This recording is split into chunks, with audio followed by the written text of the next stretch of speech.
Hello everyone, welcome back. आज हम discuss कर रहे हैं हमारा रेशियो नंबर 3 एक्टिविटी रेशियो की सीरीज का। हाँ जी, रेशियो का सर नाम है trade payable turnover ratio. Ratio को समझने का मैकेनिज्म वैसा ही रहेगा जैसा हमारे बाकी रेशियो को था सर। सबसे पहले हम लोग कॉन्सेप्ट पे चर्चा करेंगे सर, देन इसके बाद फॉर्मूले का डिस्कशन करेंगे और फिर कुछ इंपॉर्टेंट क्वेश्चंस। चलिए साहब आते हैं, शुरू करते हैं। भाई साहब, कॉन्सेप्ट को समझने के लिए एग्जांपल आपके सामने है, इसको देखिएगा। मान लीजिए कि ये बाबूराव जी हैं, हम तो जानते हैं भैया, मेरे दिमाग में कितना टेंशन है मालूम है तेरे को। हाँ, ये बाबूराव जी। और बाबूराव का है ना फैक्ट्री है साहब। क्या है भैया? फैक्ट्री। बाबूराव का फैक्ट्री है स्टेशनरी के आइटम का, पेंसिल, कॉपी, किताबें, ये सब चीजें बनाते हैं वो। ठीक है। ये एक बिजनेसमैन है जिसका नाम है राजू स्टेशनरी, और ये एक बिजनेसमैन है जिसका नाम है श्याम स्टेशनरी। बाबूराव जी क्या करते हैं, दुनिया में सबको उधारी पे सामान देते हैं। अरे भैया, बड़ा फैक्ट्री वाला है, सामान बेचने के लिए उसको उधारी पे देना पड़ता है। हाँ जी, ये क्रेडिट सेल करते हैं और ये लोग उधारी पे सामान खरीदते हैं, तो इनको बोला गया क्रेडिट परचेस। अरे हाँ कि ना, क्योंकि ये लोग खरीदते हैं और बाबूराव जी सेल करते हैं, और इसने भी खरीदा, इसको क्या बोला जाएगा? Credit purchase. हाँ जी, सही बात है, उधारी पे सामान खरीद लिया। अब बच्चे, उधारी पे सामान खरीदा है तो कभी ना कभी तो उसका पैसा देना पड़ेगा। तो श्याम जो है ना, वो बाबूराव जी को समय से पैसा देता था एकदम। तो श्याम क्या करता था, बाबूराव जी को साहब पैसा देता था 45 डेज में। तो बाबूराव जी बोलते थे, यार मैं तो तेरे को नालायक आदमी समझा, तू तो देव मानुष निकला, एकदम बढ़िया बात है। पर ये राजू, राजू को तो हम सभी जानते हैं, राजू बड़ा चालाक है। राजू है ना, बाबूराव को है ना पैसे जो देता था ना, 150 दिन में देता था। 150 डेज में देता था। तो बच्चों, यहां पे हमको क्या समझ में आ रहा है? यहां पे हमको यह समझ में आ रहा है कि दो बिजनेसमैन है, एक श्याम है और एक राजू है। दोनों के दोनों उधारी पे सामान खरीद के लाते हैं। एक उधारी का पेमेंट समय से करता है, तो इसको बोलते हैं, जो समय से करता है कि 45 डेज में कर दिया कि हाँ भैया ये बढ़िया बिजनेसमैन है, ये टाइमली अपना पैसा चुका देता है। दूसरा जो है भैया, ये समय से पैसा नहीं चुकाता, ये बिजनेसमैन बढ़िया नहीं है, ये बिजनेसमैन बहुत ज्यादा समय लेता है पैसे को चुकाने को। तो बच्चे, इसी को कहा जाता है trade payables turnover ratio. Trade payables turnover ratio का मतलब क्या होता है कि बिजनेस में अगर आपने उधारी पे सामान खरीदा, लाइक राजू, लाइक श्याम, तो उस सामान को आप कितने समय में लौटाते हो, उसका पैसा आप 40 दिन में देते हो, 60 दिन में देते हो, 90 दिन में देते हो, 110 दिन में देते हो, 120 दिन में देते हो। ये रेशियो बताता है लोगों को कि सामने वाला कितना अच्छे से पैसे को मैनेज कर रहा है, कितना जल्दी आपको टाइमली पैसा चुका रहा है, और जितनी जल्दी वो पैसा लौटाता है उतनी ज्यादा उस बिजनेसमैन की इमेज अच्छी हो जाती है। फॉर एग्जाम्पल बताओ, बाबूराव की आंखों में किसकी इमेज अच्छी होगी, श्याम की कि राजू की? डेफिनेटली सर, श्याम की इमेज अच्छी होगी। क्यों अच्छी होगी? क्योंकि सर, श्याम बाबूराव जी को समय से पैसा देता है। तो बच्चे, यही हमारा रेशियो है। आ जाइए रेशियो के ऊपर चर्चा करते हैं। रेशियो को बोला गया trade payable turnover ratio. Trade payable turnover ratio का एक और नाम बच्चे, क्रेडिटर्स टर्नओवर रेशियो, है ना।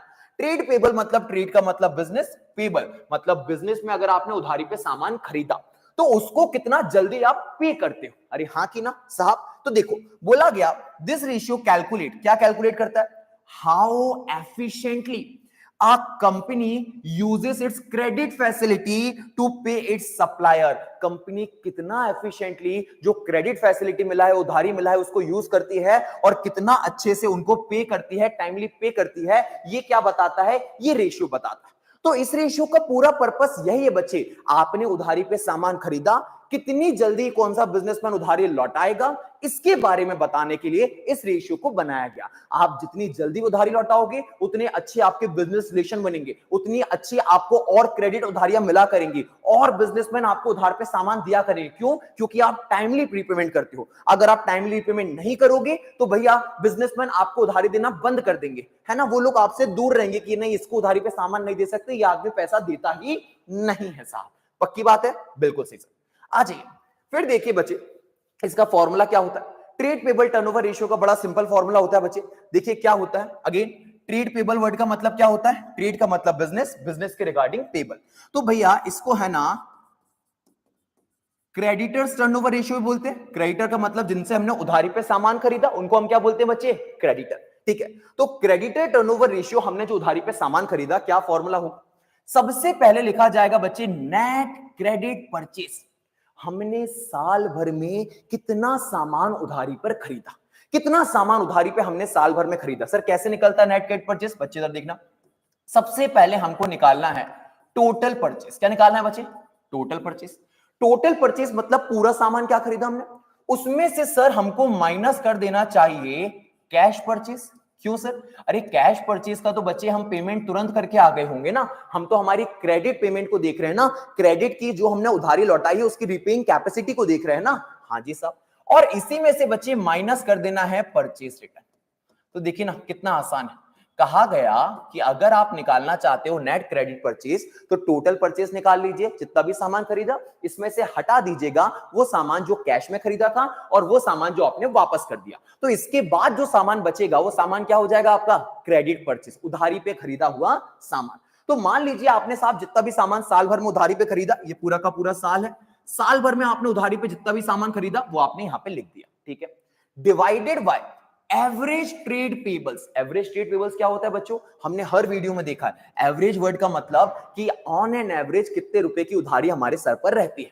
तो हमने देखा ऑन एन एवरेज जो हमारे ट्रेड पेबल्स मतलब ऑन एन एवरेज जो हमारे क्रेडिटर्स रहते हैं, है ना, क्रेडिटर बोल दो या फिर आप इनको बोल सकते हो बिल्स पेबल, बात तो एक ही है साहब, ठीक है ना। तो क्रेडिटर और बिल्स पेबल जितने हमारे ऑन एन एवरेज हमारे सर पे रहते हैं उससे हमको डिवाइड करना होता है। ये कैसे निकाला जाता है बच्चे average trade payables? Average trade payables निकालने का तरीका बड़ा सिंपल है, opening trade payables plus closing trade payables divided by 2।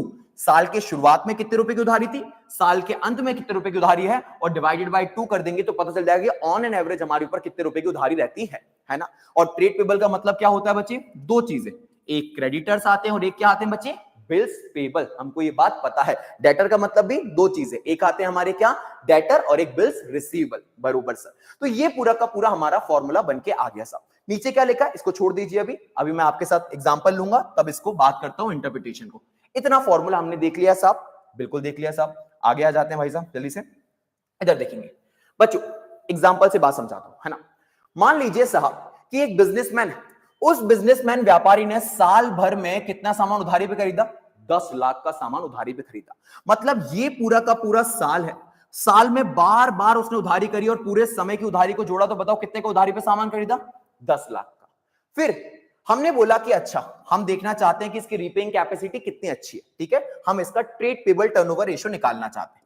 हमने लिखा ट्रेड पेबल टर्नओवर रेशियो, इसकी रीपेइंग कैपेसिटी। सबसे ऊपर हमने लिख देना है बच्चे नेट क्रेडिट परचेस, कितने का सामान उधारी पे खरीदा, डिवाइडेड बाय क्या था बच्चे? Average trade payables. तो बताओ कितना सामान उधारी पे खरीदा उसने? 10 लाख का सामान पूरे साल में उधारी पे खरीदा, बिल्कुल सही बात है।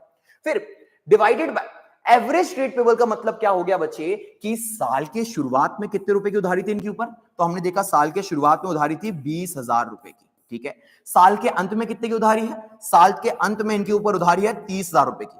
20 की ओपनिंग में थी, 30 की क्लोजिंग में, तो ऑन एन एवरेज साल भर क्या उधारी रही होगी? क्या उधारी रही होगी? एक काम करते हैं, तो ये ओपनिंग को 20,000 प्लस क्लोजिंग को 30,000 डिवाइडेड बाय 2, इनका एवरेज निकाल लिया हमने। इनका एवरेज कितना हो गया बच्चे? इनका एवरेज हो गया 25,000 रुपए। तो वी कैन से कि ऑन एन एवरेज साल भर उधारी कितने की रहती है हमारे सर पे? 25,000 की। 10 लाख की टोटल हमने सामान उधारी पे खरीदा एंड ऑन एवरेज कितने की उधारी रहती है साहब? 25,000 की उधारी रहती है। अच्छा 10 लाख लिखा हुआ है, ठीक है, 25,000 है ना, डन।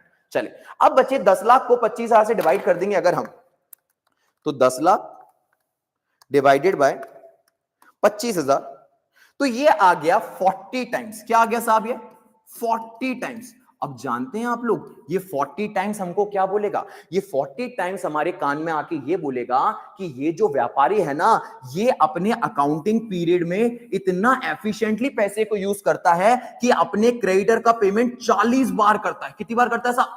40 बार। मतलब फटाफट लोगों का पेमेंट कर देता है, 40 बार पूरा पूरा पैसा इनको लौटा दिया करता है। तो 40 times a very good ratio sir, है ना सर। अब देखना बच्चे, इसको समझने के लिए हम इसको जब बेस में देखेंगे तो हमको समझ में आएगा 40 टाइम्स क्या बोलना चाहता है। देखना सर, हमने निकाला एवरेज रीपेमेंट, और रीपेमेंट की जगह मैं लिख देता हूं पेमेंट,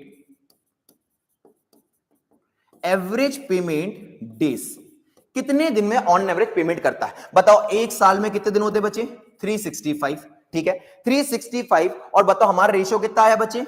40। अब देखना 365 डिवाइडेड बाय 40, ये निकल के आया हमारा 9.125 डेज। अब पता है ये 9.125 डेज हमारे कान में आके क्या बोलेगा? ये बोलेगा कि ऑन एन एवरेज व्यापारी उधारी लेता है और 9 दिन में उधारी का पैसा लौटा देता है। बहुत जबरदस्त व्यापारी है। तो ये उधारी पे सामान खरीदता है, 9 दिन में उधारी लौटा दी, फिर उधारी पे सामान खरीदा, फिर 9 दिन में उधारी लौटा दी, फिर उधारी पे सामान खरीदा, फिर 9 दिन में उधारी लौटा दी। तो कहने का मतलब कि हर 9 दिन में ये उधारी का पैसा लौटा दिया करता है ऑन एन एवरेज। तो यही तो हमको ये रेशियो बताता है कि एक व्यापारी कितने समय सीमा में अपना सामान की उधारी लौटा देता है। जो व्यापारी जितने कम समय में लौटाएगा भैया, वो उतना अच्छा व्यापारी माना जाएगा। अरे हाँ कि ना मेरे बच्चे? ठीक है साहब, डन। तो ये हो गया हमारा 9.125 डेज का कैलकुलेशन।